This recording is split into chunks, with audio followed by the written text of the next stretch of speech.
ఏంటంటే క్లాసికల్ విధానం. పాత నిబంధన గ్రంథంలో తండ్రి అయిన దేవుడు గూర్చి ఏ నామం ఇవ్వబడిందో, ఏ నేచర్ ఇవ్వబడిందో చెప్పబడిందో, ఏ వర్క్స్ చేశాడో, ఏ వర్త్ కలిగి ఉన్నాడో, ఈ న్యూ టెస్ట్మెంట్లో తన కుమారుడైన యేసుక్రీస్తు అదే నేమ్స్ ఉన్నాయి, అదే నేచర్స్ ఉన్నాయి, అదే వర్క్స్ ఉన్నాయి, అదే వర్త్ ఉంది ఈయనకు కూడా. కాబట్టి చూసారా, చూడండి, మన వాళ్ళ లాజిక్ కూడా చూడండి. ఒకవేళ ఎవరైనా యేసుక్రీస్తు యొక్క దైవత్వం గురించి క్లాస్ ఎవరైనా ఇవ్వాలి అంటే ఒక సెషన్, పాత నిబంధన గ్రంథములో దేవుడు ఎలా ఉంటాడో మనకు అర్థమవుతుంది.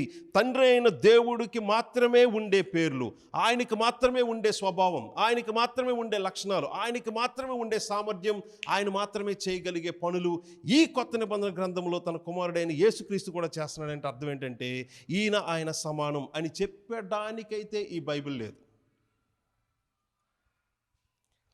ఇంతవరకు సిస్టమాటిక్ థియాలజీ